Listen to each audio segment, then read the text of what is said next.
Dr. Dasman Yaya Ma'ali LCMA Hafizahullah, Dr. Helmi Basri LCMA Hafizahullah, Dr. Hidayatullah Ismail LCMA Hafizahullah. Assalamualaikum warahmatullahi wabarakatuh. Alhamdulillahilladzi khalaqa fasawwa walladzi qaddara fahada. Ashhadu an la ilaha illallah wahdahu la syarika lah jalla wa ala. Wa ashhadu anna Muhammadan abduhu wa rasuluhu wa mustafa sallallahu alaihi wa ala alihi as-sadati syurafa wa ashabihi al-kiramin nubala wa tabi'ina lahum bi ihsanin ila yaumil jaza'il awfa. Thumma amma ba'du, fa'usi nafsi wa iyyakum ayyuhal muslimun wa ayyatuhal muslimat bitaqwallahi azza wa jalla rabbil ardi was samawat. Ya ayyuhallazina amanu taqullaha haqqa tuqatih wa la tamutunna illa wa antum muslimun.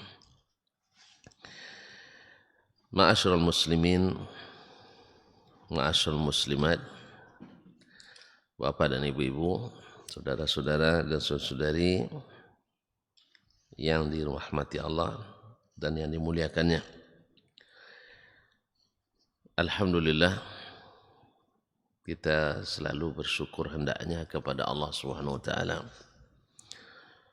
Karena sekecil apapun kita, tapi nikmat Allah sungguh besar untuk kita.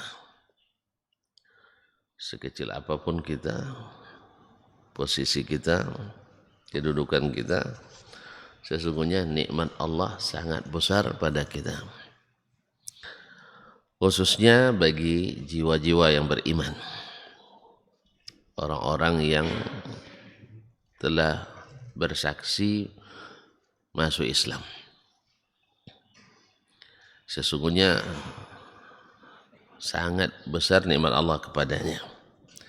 Bahkan hurmatul mu'min indallahi a'zamu minal Ka'bah.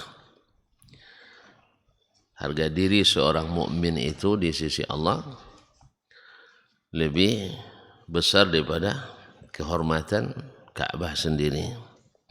Padahal kalau sempat Ka'bah diruntuhkan, gimana kira-kira? Hah? Kalau ada Ka'bah diruntuhkan, antum gimana? Diam aja? Senyum malah. Hah? Kok malah senyum?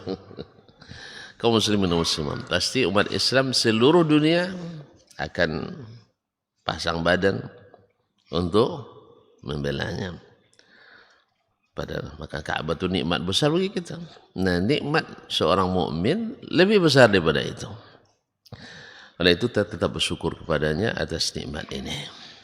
Kita dijadikannya orang beriman. Karena apa? Karena dia adalah hasil dakwah Nabi kita Muhammad sallallahu alaihi wasallam. Menjadikan kita orang-orang yang awalnya tidak berharga dan bernilai, tapi dengan dakwah Nabi alaihi salatu wasallam kita terangkat tinggi-tinggi. Salawat dan salam kepadanya atas jasa baiknya telah membuat kita hadir di tempat seperti ini. Kalau sempat dakwah Nabi tidak sampai ke kita, entah di mana pula kita rukuk dan sujudnya. Entah berapa pula benda-benda sakti yang bertuah yang kita meminta kepadanya. Yang semuanya di sisi Allah membuat kita terjerumus ke neraka. Tapi dengan dakwah Nabi alaihi salatu wassalam, kita tahu kepada siapa kita harus rukuk dan sujud, dan dengan amalan seperti apa kita mendapatkan ridha dan kabulnya. Kaum muslimin, kaum muslimat dirahmati Allah, ini ngiri-ngiri sedap juga saya ini. masuk ke sarang singa. Ya, Masjid Jabal Rahmah ini kan ada singanya. Masya Allah.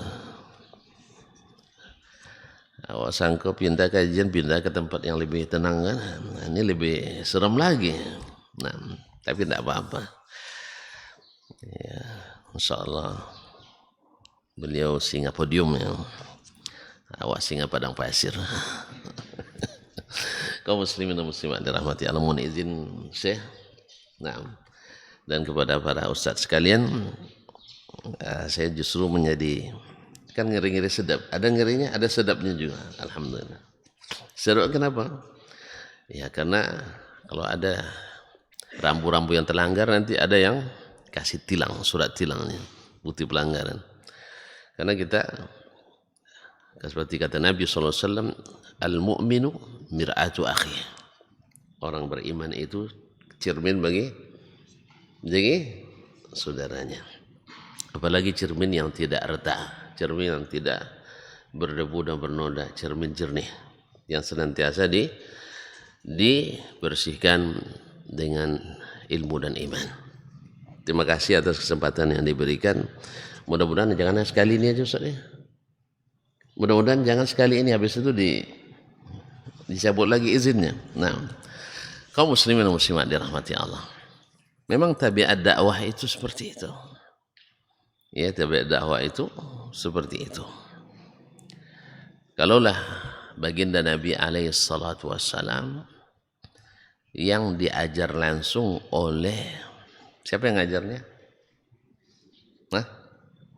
Oleh Rabbnya sendiri. Allah yang berikan dia ilmu langsung dengan wahyu. Tentu pasti wahyu lebih baik dari segala cara dan teori yang dilakukan orang. Tapi toh beliau tetap dengan kesempurnaan akhlak seorang anak manusia. Sampai bergelar, apa gelar Nabi kemarin? Al-Amin. Gelar ini bukan hasil pengumpulan kum. Apa kum Ustaz? Angka kredit. Ya, yang kadang-kadang hanya kertasnya saja. Tidak tertuang dalam bentuk aplikasi amal nyata. Tapi Nabi SAW bukan hasil promosi, bukan hasil kampanye, tapi adalah hasil prestasi yang terbukti. Namun walaupun demikian, tetap tidak bisa diterima oleh semua orang. Bahkan sebagian besar orang pada waktu itu menolak Nabi SAW. Tetapi Nabi SAW mengajarkan kita untuk tidak patah arang dan tidak pernah berhenti berdakwah. Ma'asyiral kiram dirahmati Allah. Alhamdulillah kita tidak perlu bawa sandal ke dalam masjid. Sah? Kan tidak perlu bawa sandal Ustaz? Kalau tidak, siapkan peti dalam masjid. Alhamdulillah sandal kita masih di luar. Kalau di sebagian negeri, Masya Allah, teman saya bercerita, bahkan di negeri Arab, kalau sempat kami itu 3 kali berturut-turut berjamaah di satu masjid, itu insya Allah sholat keempatnya ada harapan untuk tak pulang. Ada harapan untuk tidak pulang. Teman-teman saya dari Uzbekistan, dari Tajikistan dan pokoknya stan semuanya itu, di saat Uni Soviet dulu berkuasa, mereka jangankan belajar seperti kita ini, ditemukan Al-Quran di rumah saja, itu sudah dosa besar bagi negara Uni Soviet. Jelas ya? Antum masih ada Quran di rumah? Aman? Tak pernah disentuh? Tak ada yang mencurigai ada Quran di rumah, tak ada yang curiga sama sekali. Tapi subhanallah, itu juga bermanfaat bagi mereka. Sehingga mereka hafalannya kuat-kuat. Karena apa? Mereka belajar dengan syekh sambil menanam tuh. Menanam apa? Sayuran misalnya. Syekh di ujung sini. Jadi pas ketemu mutar itu dibacakan satu ayat. Lalu dihafalkan sana lagi. Begitu cara belajar. Atau ada nama nizamul ghuraf. Yaitu di kamar-kamar di bawah tanah kadang mereka belajar. Yang jelas ilmu tak mati, iman tak habis. Oleh itu kaum muslimin dan muslimat, kita wajib bersyukur pada Allah Subhanahu wa taala atas segala keadaan dan bahwasanya yang namanya ilmu dan iman tak akan hilang walaupun tanpa tanpa kepemilikan. Ma'asyarul kiram dirahmati Allah. Sampai di mana gaji kita kemarin? Ulang lagi dari awal.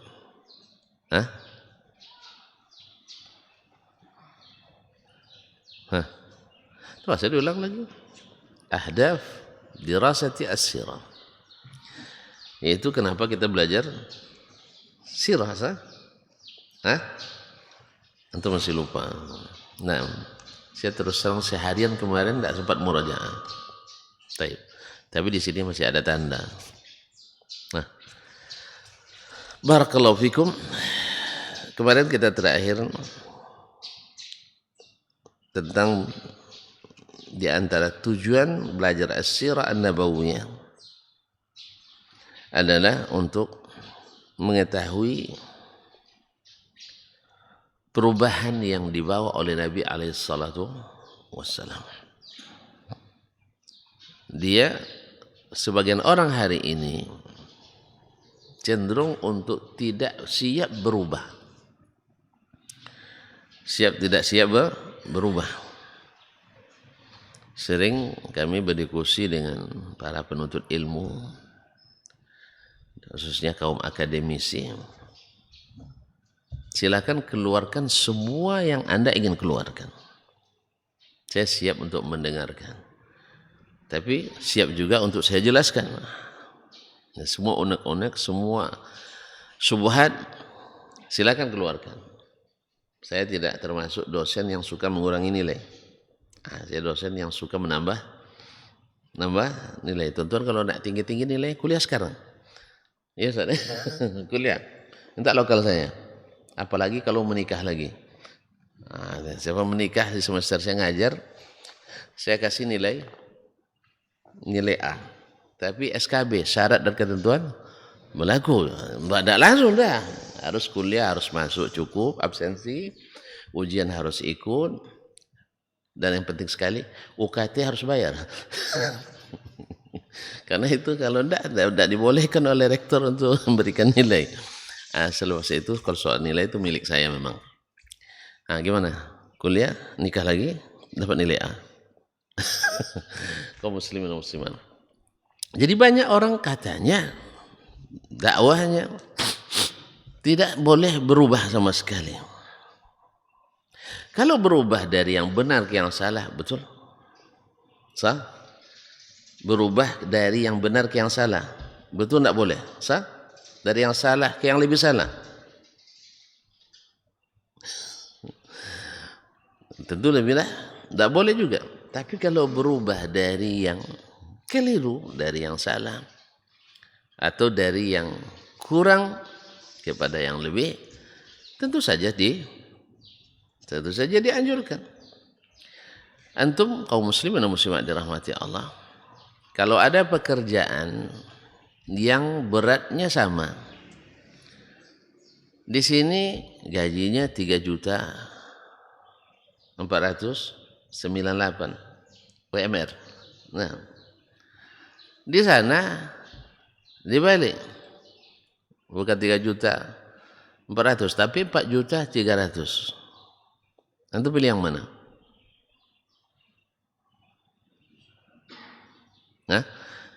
Tengok dulu di sana gimana. Bukan di Afrika, tetap di Pekanbaru. Paham tak? Di Masjid Ar-Rahmah misalnya, gajinya 3.400.098. Di masjid mana yang dekat lagi masjid sini? Ini Jabal Rahmah. Ada Masjid Ar-Rahmah? Ada Ustaz di Masjid Ar-Rahman 4 juta lebih. Kerjaannya sama.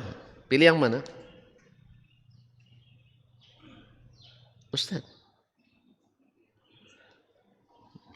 Rupanya tuan-tuan tak mau gaji ditambah nampaknya. Padahal demo terus. Khususnya pas hari May Day, banyak yang demo tuntutan naik gaji. Tapi dia orang di sini zuhud semua nampaknya. Tidak ada yang mau naik gaji. Saya ulang kembali. Bang, di sini jual emas, laku sehari omsetnya 2 juta. Abang pindah ke tempat saya, omset sehari 20 juta. Pilih yang mana?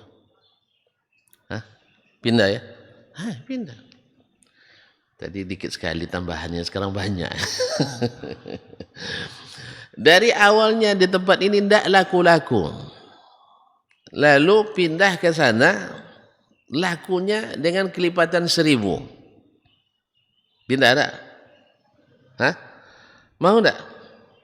Ini harus pakai contoh nampaknya tuan-tuan. Sekarang dulu orang jahiliyah haji, ma'asyiral kiram dirahmati Allah. Ini musim haji ya. Haji dengan talbiyahnya mirip dengan kita, tetapi mengandung isi yang bertolak belakang dengan kita. Apa talbiyahnya? Ada hafal talbiyah lah. Kalau bisa naik haji lah. Kalau mau hafal talbiyah macam mana naik haji? Hafal dari sekarang sih, mana tahu nanti. Entah gimana caranya Allah memberikan kita. Ada kemarin Ustaz kita, Masya Allah, tanpa direncanakan, tiba-tiba datang telepon, Ustaz naik haji. Masya Allah. Dalam hati, kenapa saya tidak ditelepon ini? Ya, saya apa? Masih mau lagi saya. Enggak, walaupun sudah tapi tetap masih mau. Atau mau hajikan saya? Apa? Artinya apa? Kaum muslimin dan muslimat. Talbiyah. Labbaik Allahumma labbaik. Labbaik la syarika laka labbaik. Innal hamda dan seterusnya. Orang Mekah sebelum Nabi datang, mereka tetap baca talbiyah itu. Cuman ada selipan di dalamnya. Ada selipan di dalamnya. Apa selipannya? Labbaik Allahumma labbaik. Labbaik la syarika lak illa syarikan huwa lak tamlikuhu wa ma malak. Jelas? Jadi apa namanya, modelnya sama. Tapi ada tambahan yang indah didengar. Tapi membuat semuanya gugur di hadapan Allah yang Maha Benar. Apa itu? Labbaika la syarika lak. Aku penuhi panggilanmu ya Allah, tidak ada sekutu bagimu. Illa syarikan huwa lak. Kecuali sekutu yang engkau miliki. Tapi tidak ada sekutu tadi.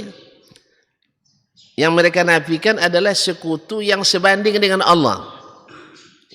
Yang sebanding dengan Allah. Kalau ditanya, siapa ciptakan langit dan bumi? Allah. Karena memang tidak ada yang bisa mencipta selain Allah. Siapa yang menghidupkan dan mematikan? Allah. Siapa yang menyelamatkan kita ketika terjadi ombak besar di lautan? Allah. Mereka itu mereka aku semuanya. Jelas? Makanya sekutu yang mereka yakini itu adalah bukan sekutu yang berkuasa, tidak. Tapi sekutu yang dekat dengannya. Hambanya sendiri. Hambanya sendiri. Yang diberikannya kuasa, ini bermacam-macam keyakinan. Ada yang namanya wali kutub. Wali kutub, pernah dengar? Ya, yang menjaga 4 penjuru dunia ini. Siapa wali-wali yang diberikan kuasa untuk itu sekarang? Enggak pernah tahu antum ya. Ini kalau dibagi tahu nanti dengan retorika yang mantap, ini antum bisa ikut itu. Syekh Abdul Qadir Al-Jilani, Syekh Abdul Hasan Asyadzili, dari Maroko tuh. Dan siapa lagi? Saya lupa. Tidak ada yang kan. Nah, jadi mereka ini adalah wali-wali kuasa Allah Subhanahu wa taala. Jadi tidak bisa menghidupkan, tidak bisa mematikan. Ya, karena mereka ini orang dekat Allah dijadikan sebagai perantara. Makanya bahasanya tamlikuhu wa ma malak. Dia kamu yang memilikinya. Dan syirik sekutu itu tidak memiliki sama sekali. Ada enggak keyakinan seperti itu sekarang? Ada enggak? Hah? Ada banyak. Pergilah ke kuburan wali itu, kuburan keramat itu, dengan keyakinan Allah pencipta, Allah pengabul, Allah semuanya, tapi berdoa ke wali tidak ada masalah. Sebab kita yakin bahwa yang mengabulkan hanya Allah. Jelas? Jelas? Kalau jelas selesai kita share. Belum jelas. Jadi pergilah ke kuburan wali keramat, ya. Pergilah ke kuburan-kuburan wali itu, minta kepadanya, ya wali fulan, saya tidak punya anak sejak berapa tahun misalnya, tolong mudahkan saya dapat anak. Keyakinannya ini disampaikan oleh sang wali kepada Allah, Allah yang kabulkan. Bagi mereka itu tidak syirik. Menurut siapa? Menurut syekhnya. Mereka dulu juga punya syekh. Nah, tetapi menurut Nabi itu syirik atau tidak? Syirik. Menurut Allah itu syirik apa tidak? Syirik. Tapi menurut pikirannya tidak syirik. Sehingga ketika kita sebutkan wa annal masajida lillah fala tad'u ma'allahi ahada. Allah lah yang memiliki seluruh tempat ibadah. Jangan sujud, jangan berdoa kepada siapapun selainnya. Bahasa mereka, kita tidak berdoa, doa tetap sama Allah, tapi kita menyeru. Nah, itu lagi, menyeru, nida.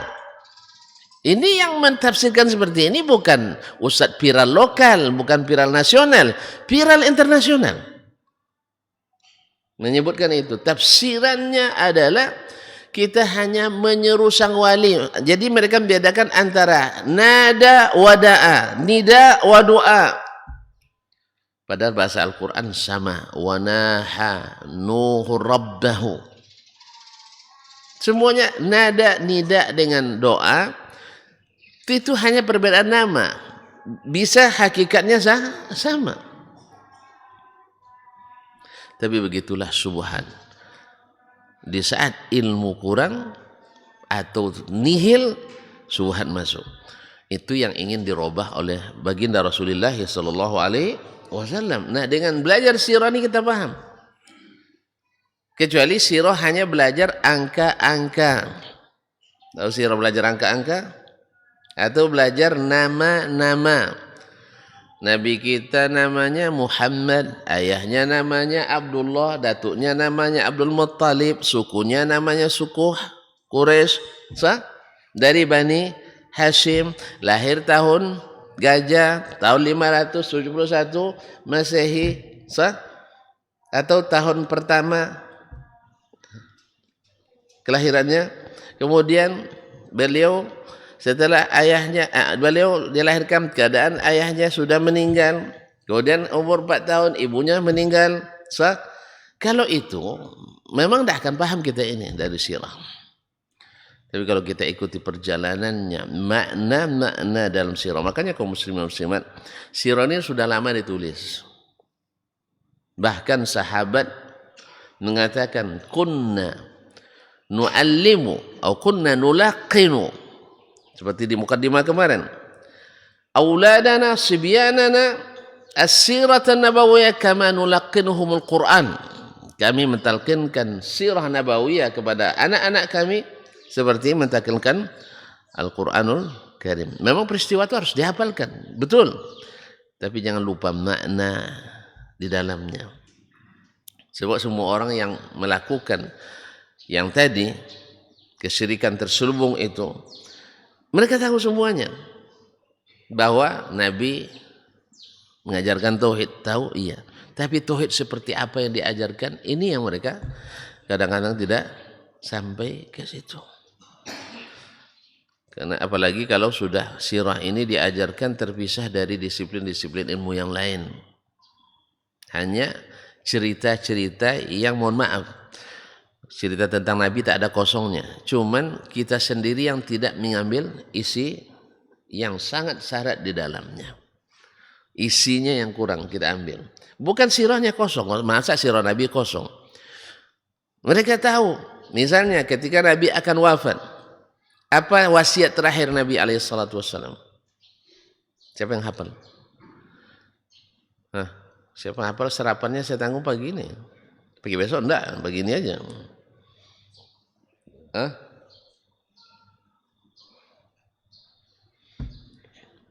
Kayaknya enggak. Wasiat dia waktu dia sakit 5 hari setelah itu beliau wafat. Masalah salat. Mantap juga antum ya. Betul, salat masuk. Nah. As-salat as-salah wa ma malakat aymanukum. Berapa sarapan antum? Saya, dan tolong saya. Nah. Warna biru? Hijau? Kuning? Saya cabut aja ya. Nah, betul saya. Barakallahu fiik. Adalah masalah salat, betul. Wa ma malakat aymanukum, dan hamba-hamba sahaya kalian. Subhanallah. Karena kezaliman paling banyak seseorang pada dirinya di salat. Orang zalim pada dirinya gara-gara salat. Dia tinggalkan salat. Hasil survei secara internasional, umat Islam 90% lebih tidak salat. Innalillahi wa inna ilaihi raji'un. Semoga tidak betul ya. Semoga tidak betul. Antum berbahagia di lingkungan yang Masya Allah umat Islamnya 90% salat di masjid. Salat di rumah, salat masjid. Nah, untuk mengetahui yang tadi, coba aja iseng-iseng kita bikin survei CRT ini misalnya. Berapa orang yang salat, berapa orang yang tidak salat. Kemudian berapa orang yang salat berjamaah, berapa yang tidak salat berjamaah. Saya yakin survei itu mendekati juga barangkali. Tapi saya berharap tidak benar, karena hasilnya sudah lama itu. Sekarang alhamdulillah orang sudah mulai semangat kembali kepada Islam, dan rajin mengaji. Memang obatnya mengaji, tidak ada obatnya lain. Kalau nyanyi-nyanyi itu tidak membawa perubahan sama sekali. Ya nyanyi-nyanyi, kan ada nyanyi. Tahu nyanyi? Tahu menyanyi enggak? Tahu menyanyi, yang saya maksudkan itu. Kalau di tempat-tempat lain, daerah lain, kadang sejam lebih sebelum salat subuh, azan subuh sudah nyanyi itu. Sah? Betul? Ada yang pandai? Nah, makanya ada juga ya sisi benarnya sebagian dari orang-orang lain yang merasa terganggu. Ya karena jam 3 ada mulai.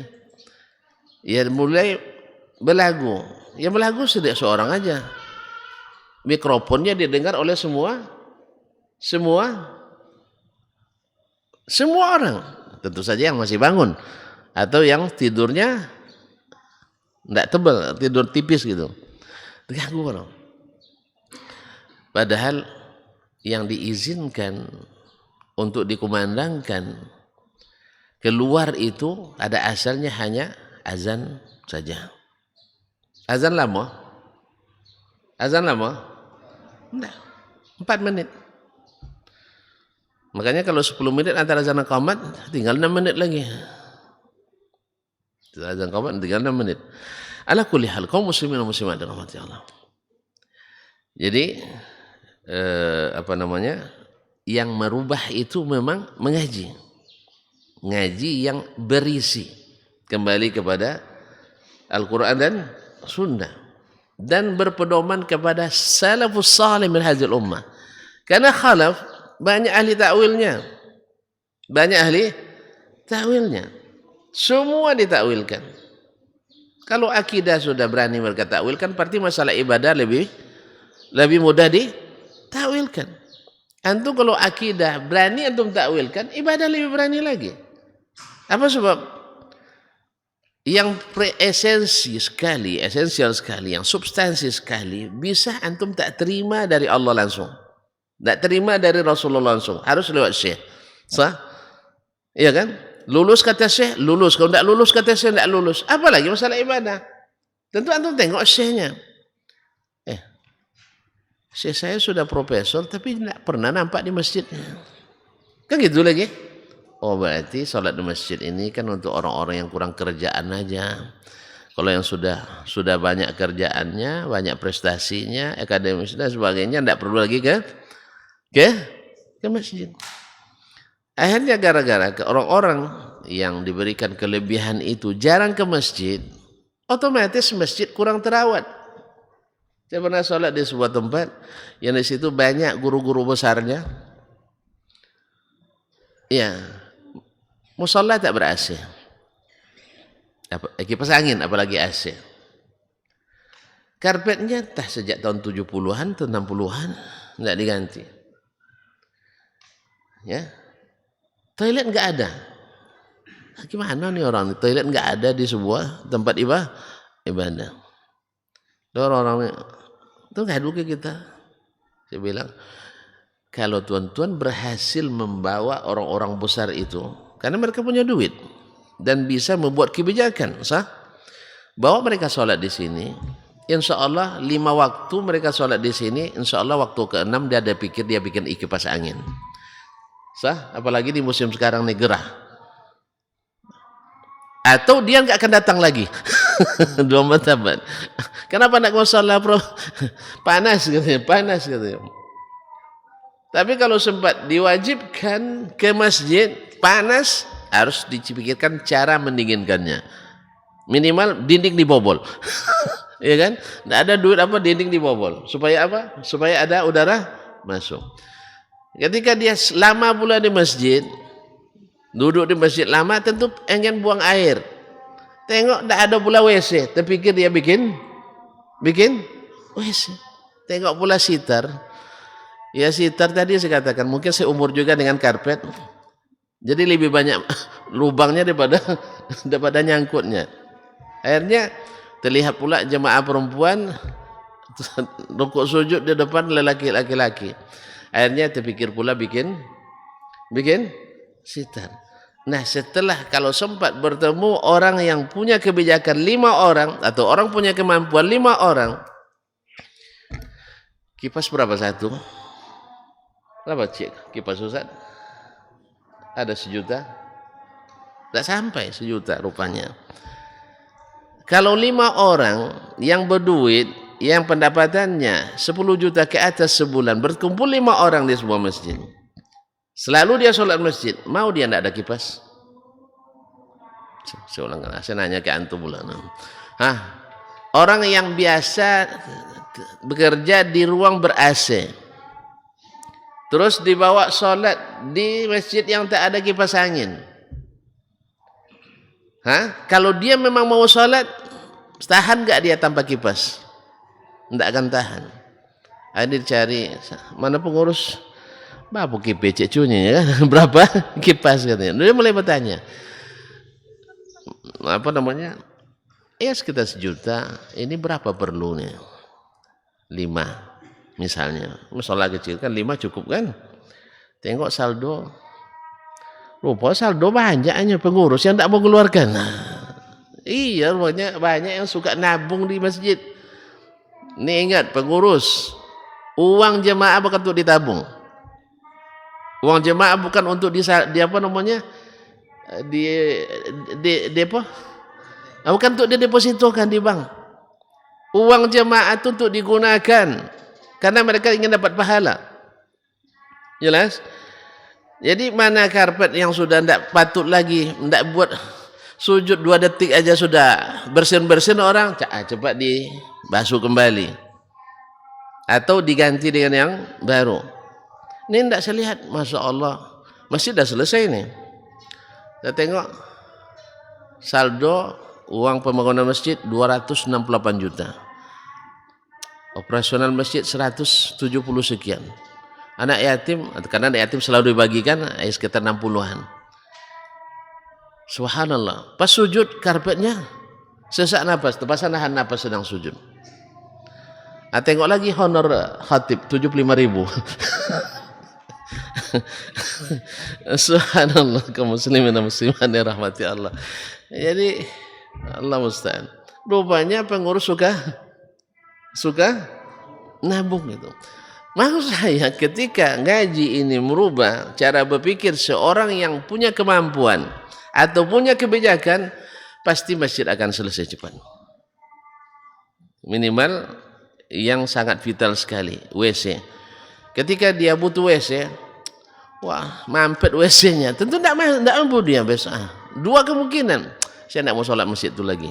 Atau kemungkinan kedua, ini kasihan masjidnya harus dibantu. Makanya harus ngaji obatnya. Harus ngaji. Selama orang-orang pengambil kebijakan, selama orang-orang yang punya kemampuan tidak mengaji, tak akan terinikan. Ya kan?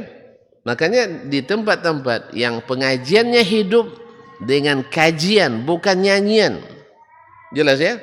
Ini karena ada kajiannya nyanyian berhibur, susah untuk orang menerapkan apa yang diterima itu.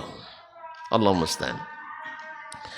Nah, dengan belajar sirah Nabi SAW, kita mengetahui apa perubahan yang dibawa oleh Nabi SAW. Dulu mereka ketika di masa jahiliyah, karena itu keyakinannya menjadi pagar betis bagi kesyirikan, menjadi pejuang syirik. Tapi setelah mereka didakwahi oleh Rasulullah SAW, awalnya berat memang, karena tidak sedikit berkaitan dengan PAD, pendapatan asli dayan. Paham tak? Pendapatan asli itu kepanjangannya PAD. Hah? Pendapatan asli dayan. Nah, karena orang-orang Mekah membuat kebijakan-kebijakan hukum berdasarkan bukan syariat, tapi berdasarkan hawa dan keinginan yang sebagiannya menguntungkan mereka. Sebagiannya menguntungkan mereka. Nah, ketika Nabi datang, mereka dah paham kalau sempat dakwah ini hidup, kepentingan-kepentingan itu akan hilang. Sampai hari ini misalnya, kenapa orang-orang di luar sana sangat anti sekali misalnya dengan yang mereka beli gelar Wahabi? Kenapa? Kenapa mereka anti sekali dengan asal dengan nama Wahabi? Pasti ketakutan. Sah? Kenapa? Takut memang. Sebuah kuburan di salah satu negara, saya sebutlah di Mesir. Ya, karena seorang dah tahu semua. Di Mesir, Syekh Sayyid Al-Badawi pernah singgah situ, Ustaz? Tidak dapat barakah, Ustaz. Nah, kuburan ini berpenghasilan per tahun, ini dah lama. Saya baca sejak saya masih di Madinah waktu itu. Penghasilan tahunannya rata-rata 50 juta pound. Tahu pound Mesir? Pound Mesir anggaplah misalnya 2.000 rupiah satu pound. Iya 2.000, saya tidak tahu nah. Hah? Mesir, pound Mesir. Jenih Mesir. Gunih Mesir itu sekitar pokoknya lebih rendah dari rial. Anggaplah 2.000 kali 50 juta. Hah? 100 miliar ya? Masya Allah.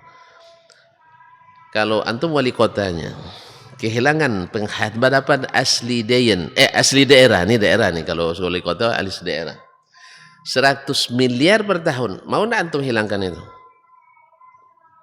Hah? Mau enggak antum menghilangkan itu? Masih ragu ya. Baru masalahnya ada ngaji, itu masalahnya. Ini anggap antum wali kota yang belum ngaji yang mereka sebut Wahabi ini. Nah, mohon maaf. Antum belum ngaji. Suka enggak antum menghilangkan? Enggak. Apa kali? Baru satu. Belum lagi makam Imam Syafi'i. Belum lagi Mashhad Husain. Belum lagi Siti Fisa dan sebagainya. Yang disebutkan sebagai anak putri Ali bin Abi Thalib radhiyallahu anhu. Belum kuburan Syekh Fulan, sebulan. Atau enggak pernah jalan ke Sumbar? Enggak tahu. Enggak pernah ke Sumbar. Ada kuburan keramat di sana? Banyak. Ada.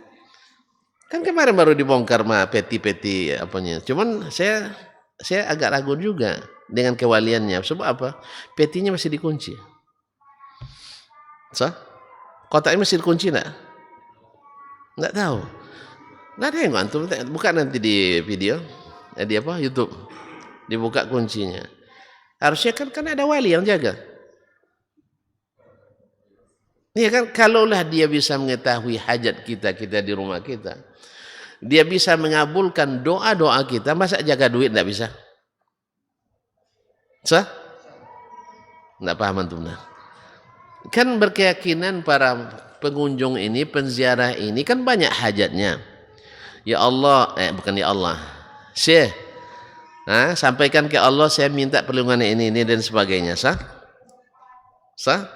Berarti kan dia masih hidup dalam pandangan orang tuh.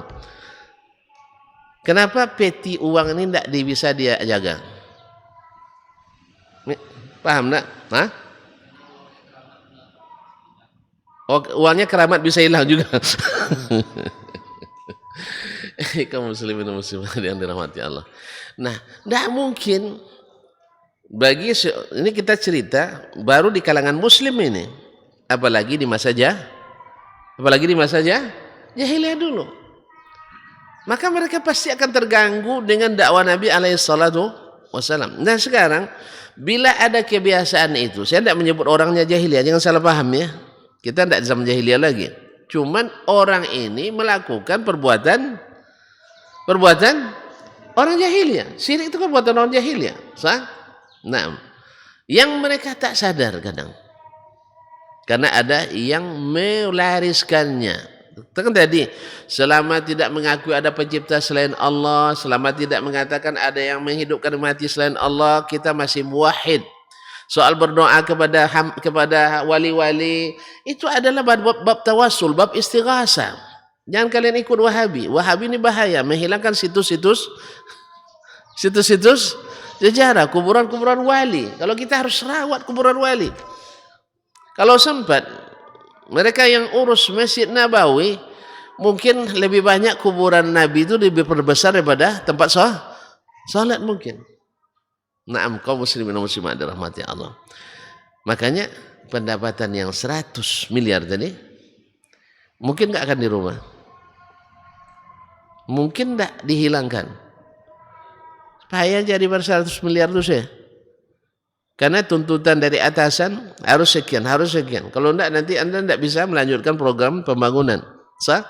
Enggak bisa melanjutkan program pembangunan, jangan harap dipilih lagi besok. Betul kan?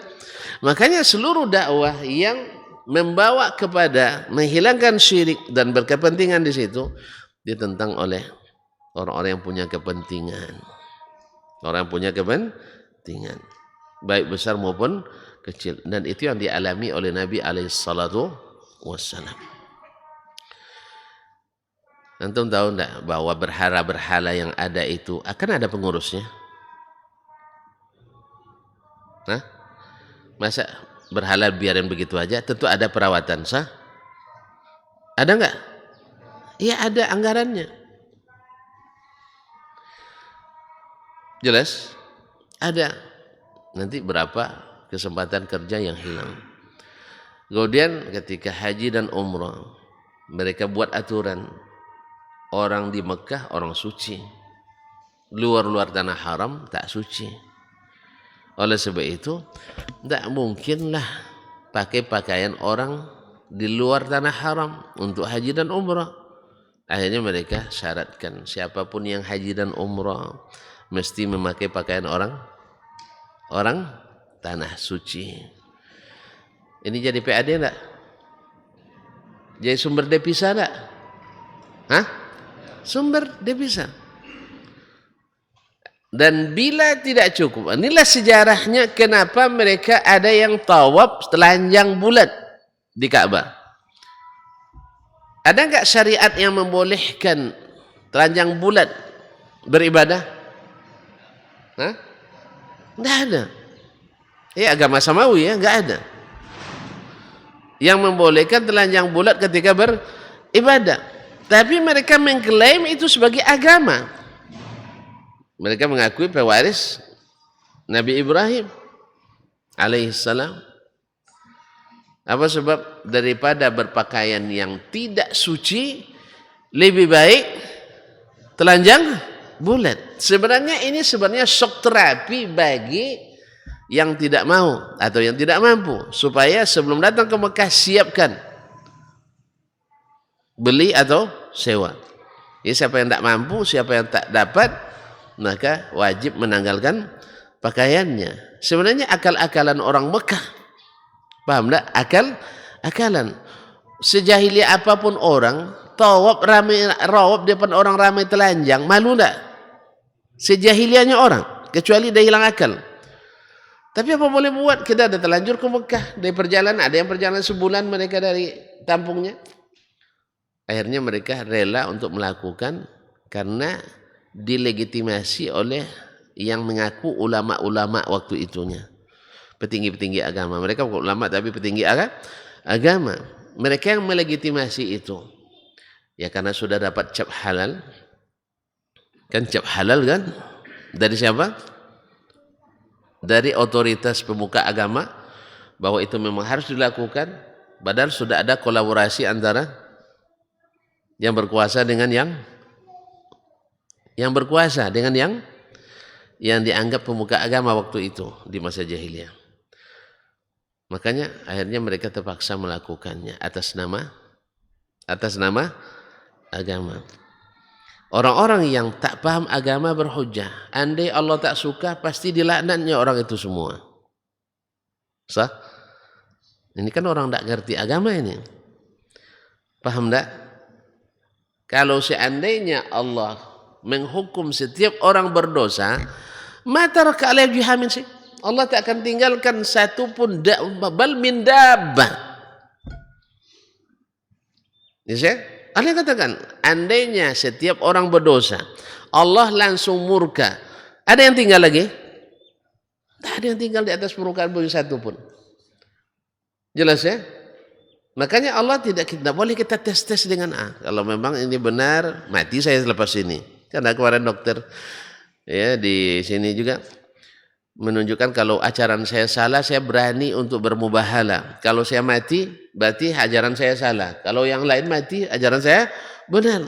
Tidak begitu tes kebenaran. Ini bukan tes labor saya. Ya, bukan.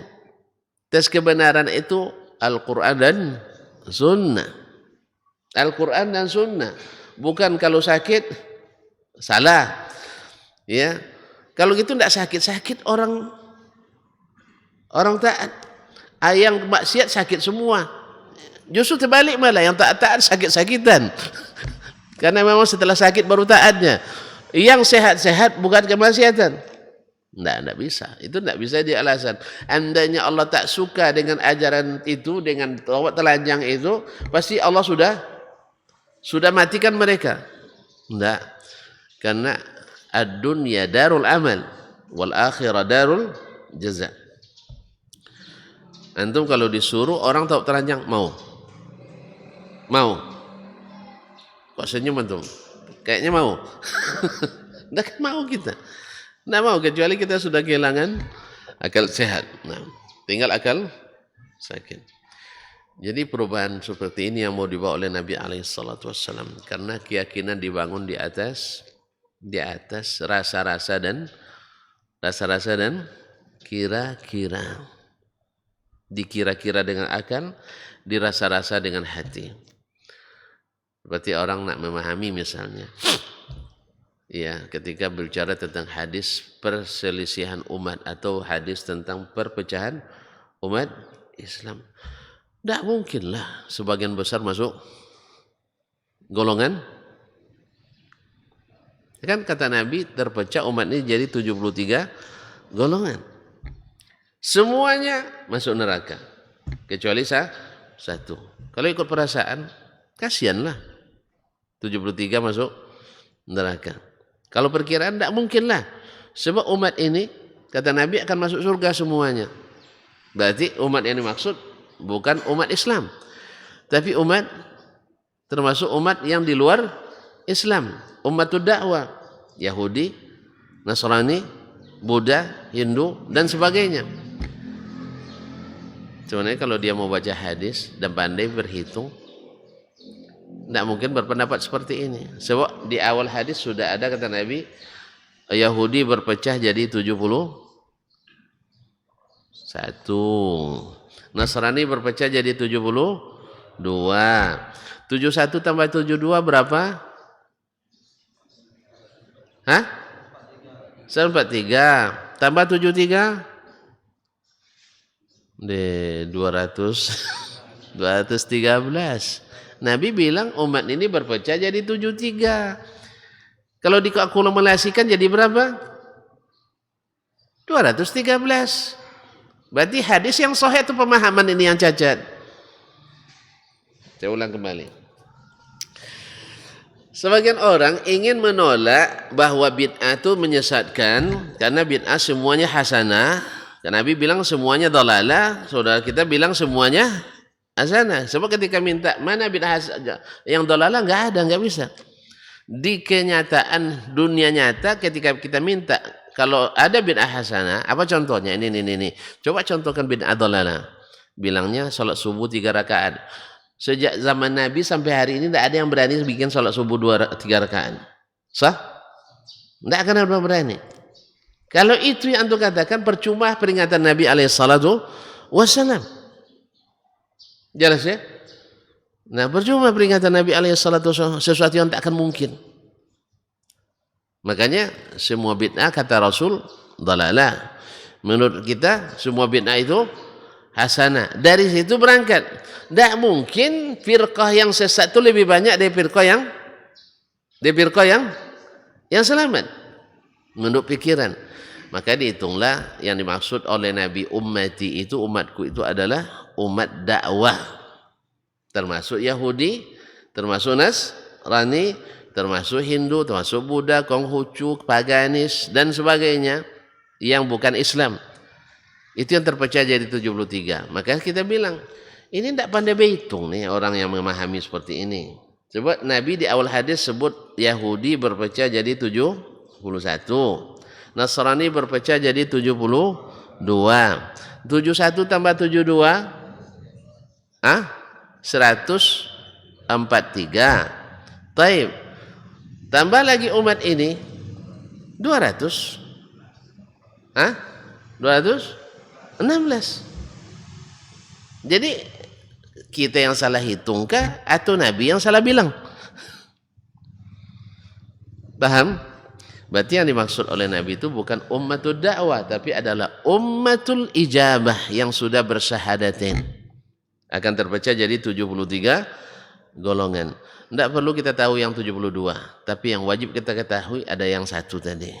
Makanya Nabi sahabat cerdas, pinter, dan paham. Mereka tanya, siapa golongan yang satu itu? Yang 73 tidak perlu dikenali kok. Tidak perlu. Jangan sibuk mencari aliran sesat, tapi sibuklah mencari aliran selamat. Oh, tapi semua orang, makanya semua orang menyesatkan. Semua orang menyesatkan. Yang sesat pun bilang yang lain sesat. Karena kalau dia tahu sesat, dia tidak tersesat. Makanya pastikan jalan kita selamat. Maka sahabat bertanya, siapa yang selamat itu ya Rasulullah? Apa jawaban Nabi? Man kana ala mithli ma ana alaihi al-yawma wa ashabi. Orang yang beragamanya seperti saya dan sahabat-sahabatku hari ini beragama. Nabi yang bilang, maka kembali ke manhaj sahabat dalam beragama itu penting. Kita lihat salatnya Nabi. melalui para sahabat. Kita lihat puasanya Nabi melalui para sahabat. Kita lihat Idul Adhanya Nabi melalui para sahabat. Kita lihat Idul Fitri Nabi melalui sahabat. Kita lihat ayo poso 6 Nabi. Hah? Serius ya? Tidak ada raya setelah puasa. Hari raya setelah puasa enggak ada. Idul Fitri. Terus kan ada 6 hari bulan Syawal. Mana rayanya? Antum tidak suka bergembira. Tidak suka silaturahim. Tidak suka kasih makan orang. Tidak suka orang rantau pulang. Terus kenapa dilarang? Hah? Tidak semuanya harus ikut Nabi. Nabi tidak pakai mobil, antum pakai mobil.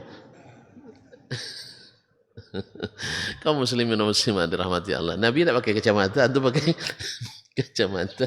Nabi tidak pakai karpet, antum pakai karpet.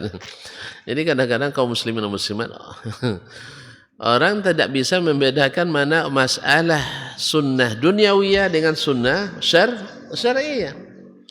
Kalau sunnah duniawiyah, Nabi bukakan kerannya sebesar-besarnya.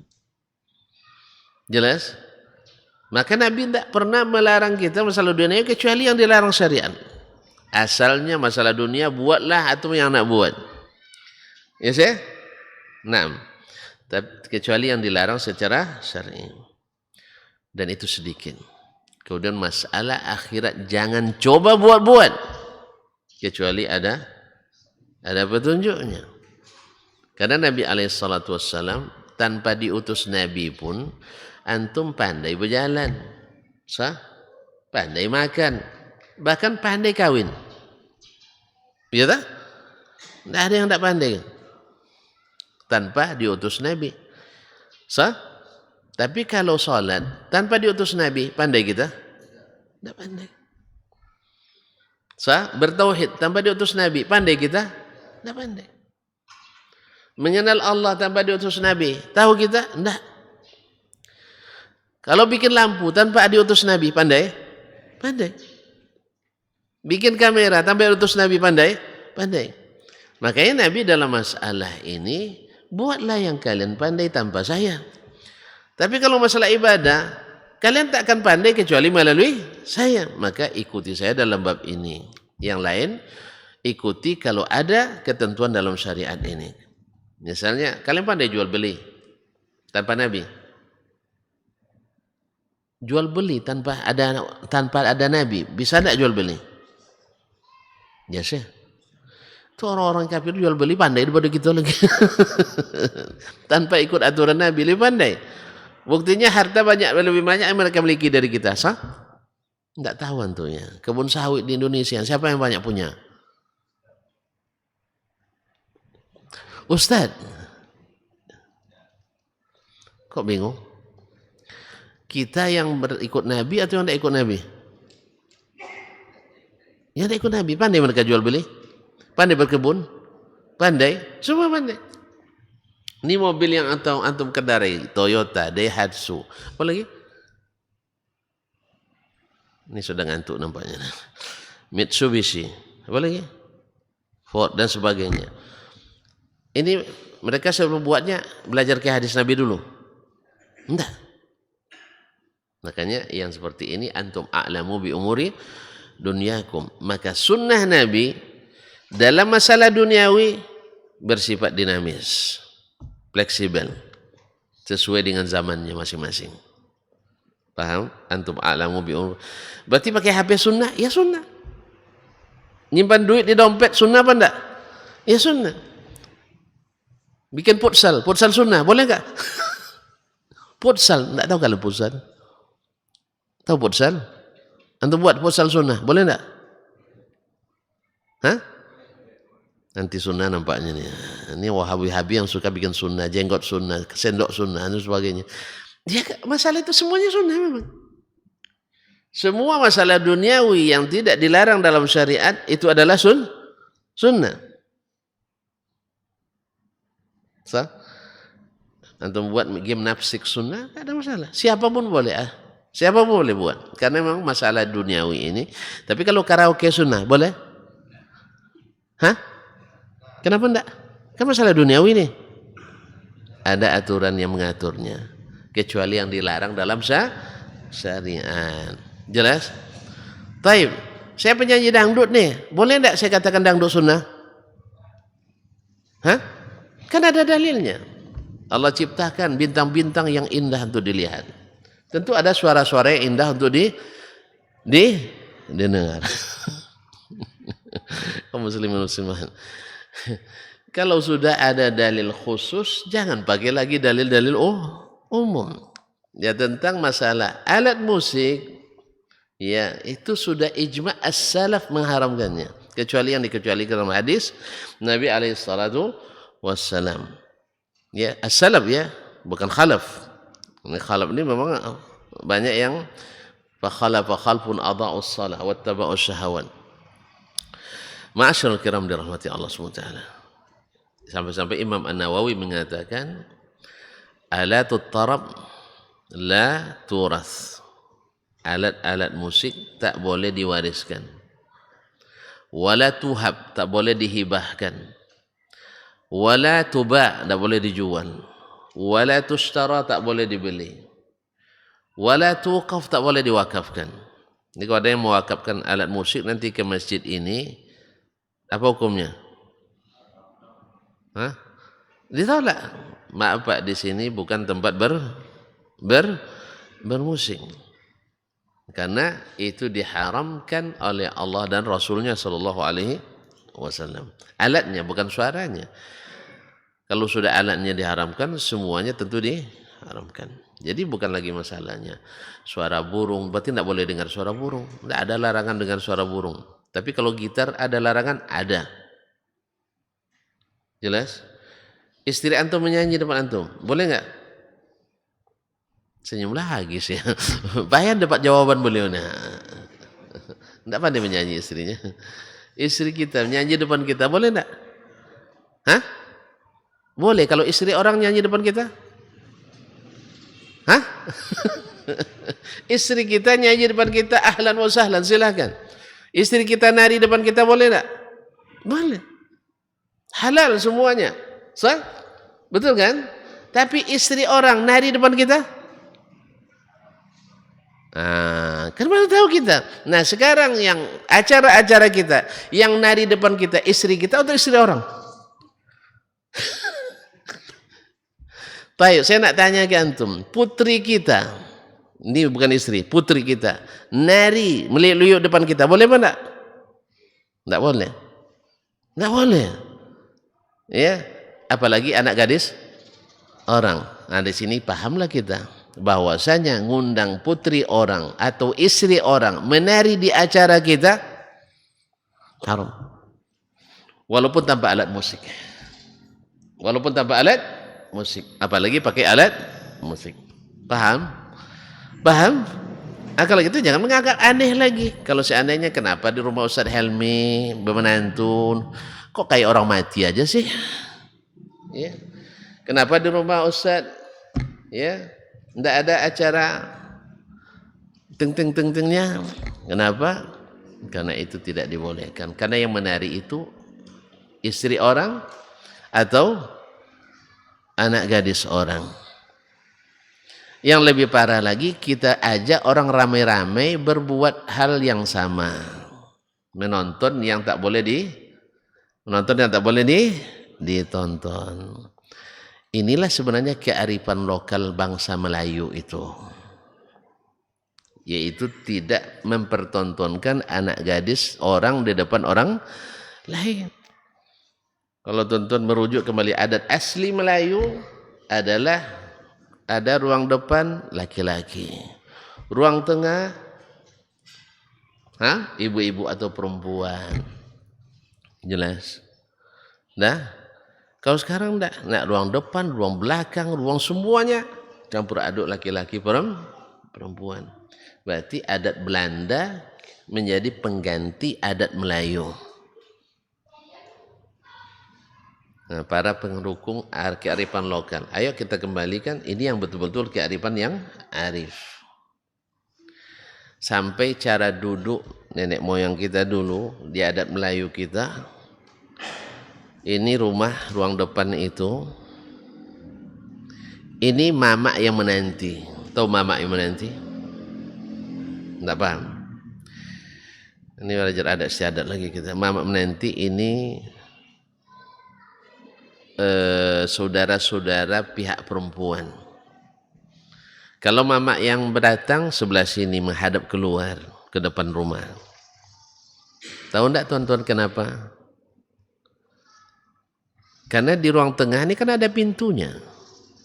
Di ruang tengah ini ada pintu yang kadang-kadang terkuak kain pintunya, nampak yang di dalam. Ketika saat itu terbuka, yang melihat mahram sendiri. Bukan mamak yang laki-laki. Yang tak boleh melihat orang dalam. Paham tak? Saya, kan mamak menanti nih. Melihat anak perempuan kakak saya, boleh apa enggak? Boleh. Tapi kalau mamak yang bakal jadi calon suami di keponakan saya ini, boleh enggak dia memperhatikan? Boleh enggak? Nah, kita enggak paham lagi kita mahram-mahram masalahnya. Makanya semuanya disalami lagi. Semuanya disalami, semua dipeluk. Ini adat Belanda, bukan adat kita. Jadi kaum muslimin dan muslimat dirahmati Allah, makanya ini di sini duduknya bisa melihat ke dalam. Ini di sini karena lihatnya harus keluar. Jelas? Jelas? Kalau belum jelas belum selesai sih. Hari sudah tinggi. Jam berapa? Nah. Baru satu. Jadi kita mengetahui apa perubahan-perubahan yang dibawa oleh Nabi alaihissalatu wassalam. Dan pasti dalam kajian sirah akan kita tahu. Yang pertama dirubah oleh Nabi adalah keyakinan. Dan yang paling sulit dirubah adalah keyakinan. Yang paling susah dirubah itu adalah keyakinan. Kalau merubah yang lain-lain itu lebih mudah. Nah makanya kalau akidahnya bagus, setiap saat dia bisa berubah kepada yang sahih. Tapi kalau akidahnya masih masalah, yaitu dia ragu, kalau meninggalkan kebiasaan guru, jangan harap dia dapat hidayah. Karena rusaknya kebiasaan jahiliyah itu karena fanatik buta pada sang guru dan pendahulu. Tonton, kan Allah ingatkan wa iza qila lahum tabi'u ma anzalallah. Bila diingatkan mereka ikutlah apa yang Allah turunkan, jawabannya apa? Bal nattabi'u ma alfaina alaihi aba'ana. Nah, kami tak akan tinggalkan apa yang kami dapatkan orang tua kami melakukannya. Abu Talib demikian cintanya pada Nabi, bahkan dalam syair menjelang dia wafat, dia sebutkan, andainya bukan karena takut pembicaraan orang setelahku, saya akan bersaksi bahwa Muhammad adalah Rasulullah sallallahu alaihi wasallam.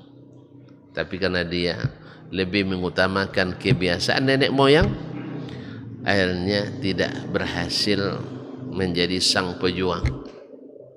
Tidak bisa. Innaka la tahdi man ahbabta, walakin Allah yahdi man yasha. Maka memang akidahlah yang masalah. Karena dia masih berkeyakinan bila rusak nama dengan perubahan yang dibawa, maka rusaklah keturunan semuanya.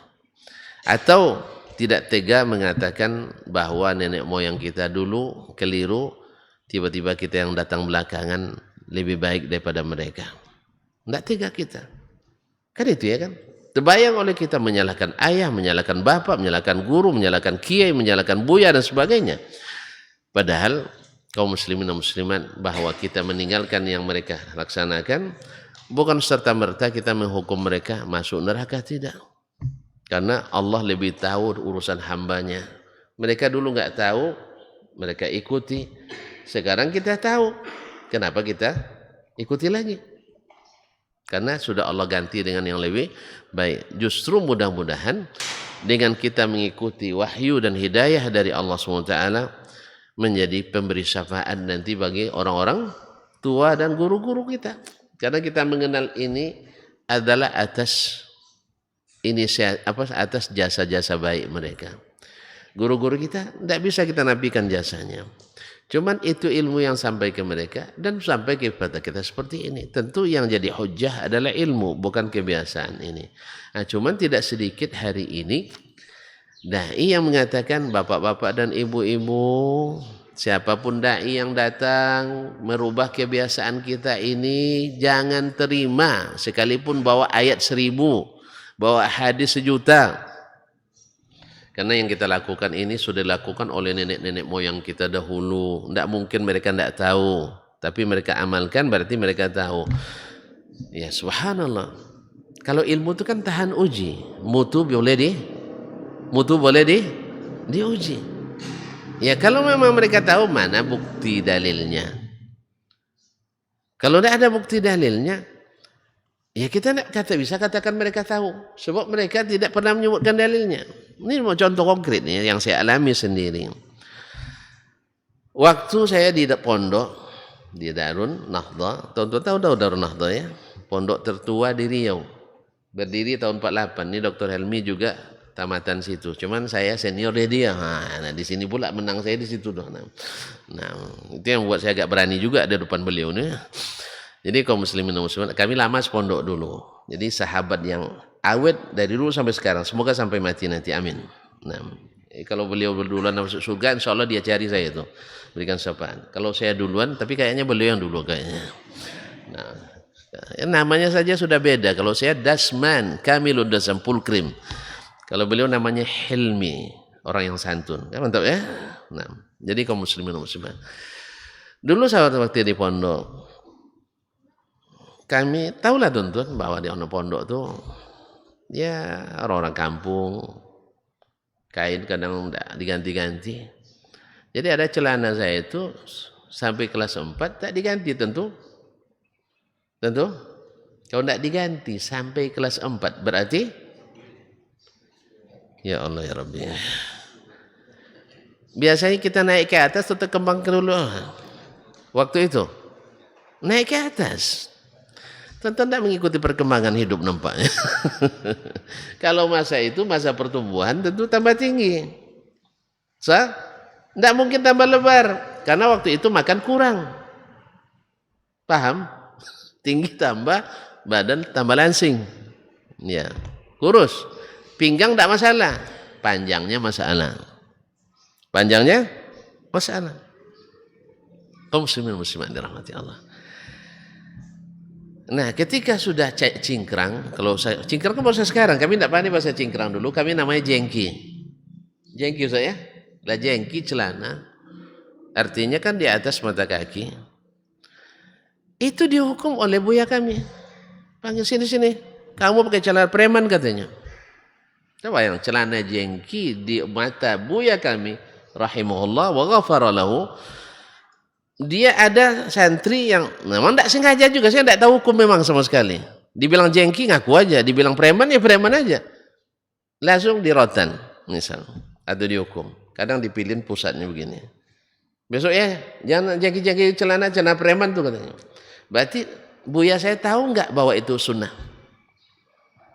Tahu enggak dia? Tidak tahu. Sebab kalau dia tahu pasti dia katakan bagus. Atau kalau dia tahu menganggap tidak wajib. Sah. Atau jangan-jangan dia sudah terpengaruh oleh subuhat. Itu pasti dan sebagainya. Berarti dia kemungkinan terbesar dia nggak tahu. Sebab di dalam kajian-kajian kami belajar fikih dan hadis dan sebagainya tak pernah disebut masalah itu. Makanya mohon maaf saya katakan wallahu alam, guru-guru saya waktu itu tidak tahu. Sebab kalau ada yang tahu pasti ada yang protes juga. Kok dia apa itu kan sunnah Nabi Sallallahu Alaihi Wasallam. Jadi oleh sebab itu sekarang saya tahu banyak sekali hadis yang mengatur masalah itu. Nah, apakah saya harus terpaku dengan guru atau saya mengikuti sesuatu yang dulu guru saya tidak tahu tentang itu? Kalau saya keyakinannya guru saya sudah final dan kalau tidak ikut kiai kualat saya tidak bisa berubah. Saya berkeyakinan guru saya itu sudah tinggi ilmunya, tidak mungkin dia tak tahu. Kan itu lagi perasaannya kan, tidak mungkin dia nggak tahu. Kalau dia tinggalkan pasti karena ada dalilnya dan kemungkinan lainnya. Gitu ya? Saya katakan kalau dia tahu, mana buktinya? Kalau dia tinggalkan karena ada dalil lain, mana pula alasannya? Karena alasan nggak ada, tidak mungkin saya mengikuti yang tak punya alasan, lalu meninggalkan yang punya hujjah dan dalil. Itu maksud kita. Jadi, ma'asyarul kiram rahmatullah, banyak orang terhalang, khususnya di masa jahiliyah dulu, mendapatkan hidayah, dan juga tidak sedikit di masa kita hari ini yang tak masuk hidayah. Karena apa? Karena terpaku dengan kebiasaan guru, fanatis buta kepada kiai, sehingga merasa kualat kalau berbeda dengan mereka, atau setidaknya ada perasaan enggak enak pada sang kiai, pada guru kita. Masa kita lebih hebat dari mereka? Demi Allah, kita tak boleh sama sekali merasa lebih hebat dari siapapun. Ya, itu ujub, enggak boleh. Ini harus kita tanamkan. Tetapi mengatakan ilmu itu bukan berarti kita merasa lebih hebat. Jelas ya? Misalnya ayah saya tidak tahu masalah ini. Boleh tidak saya mengatakan saya lebih hebat dari ayah saya? Tidak boleh. Tidak boleh. Padahal dia memang tidak belajar kok. Cuman kenapa kita tidak ikuti ayah? Ayah kan tidak berilmu dalam masalah ini. Ayah saya dulu merokok, saya itu kan belikannya. Terus apalagi karena ayah saya merokok saya ikuti lagi? Hah? Saya ikuti lagi? Saya ingat rokok pit namanya itu dulu. Nah, cuma istimewanya ayah saya itu, mudah-mudahan kita juga bisa seperti itu, tak pernah memberi pekerjaan kecuali memberikan apresiasi tanpa dijanjikan. Cari rumput, dah selesai, ini uang beli rokok untuk ayah ya. Ini untuk beli gula-gula. Awak dapat gula-gula tuh, masya Allah, ya kan? Ya tak? Ini buat ini, nanti dikasih. Ini makanan dia diberikan sama kita. Maka saya banyak juga belajar dari ayah saya dalam masalah ini. Kalau dia menimbang, dia dulu kan jualan dulu, dia nimbang selalu diberatkan untuk pelanggan. Kalau berhutang tak pernah terlambat. Orang berhutang tak berani minta. Nah, itulah biasanya. Jadi banyak utang orang tak dibayar ke dia, utang dia alhamdulillah. Ketika dia wafat, alhamdulillah tidak ada yang mengaku berhutang. Bahkan setelah saya bertemu dengan teman-teman yang setelah saya dewasa, mereka bilang, susah betul cari teman seperti ayahmu. Gimana? Tidak menyenangkan sekali. Itulah dia. Dari situ saya dapat yang tadi-tadi itu. Bukan dari beliau langsung, tapi dari yang tadi-tadi itu. Ayahmu itu tak pernah marah. Awak kodok marah ya. Nah, dia tidak pandai marah. Kedua, selalu mengutamakan orang lain dulu sebelum dirinya. Kalau berhutang cepat dibayar, kalau menimbang untuk orang diberatkan, dan seterusnya. Yes ya? Senang dengarnya kan? Semoga Allah SWT merahmati beliau. Walaupun dari sisi ilmu mungkin kita lebih maju, tapi dari sisi amalan beliau mungkin lebih berat. Semoga Allah mengampuni dosanya dan dosa orang tua kita semuanya. Amin. Ma'asyarul kiram rahmati Allah, berjumpa dengan antum ini mengasihkan. Cuman matahari sudah terbit. Saya takut nanti besok antum tidak mau datang lagi. Kalau Ustaz Dasman panjang-panjang katanya. Ya. Janji besok tidak panjang lagi. Paling-paling seperti ini. Baik, sampai sudah subhanakallah bihamdik. Asyhadu an la ilaha illa anta astaghfiruka wa atubu ilaik. Terima kasih dan mohon maaf. Wassalamualaikum warahmatullahi wabarakatuh. Dr. Dasman Yahya Ma'ali LCMA Hafizahullah, Dr. Helmi Basri LCMA Hafizahullah, Dr. Hidayatullah Ismail LCMA Hafizahullah.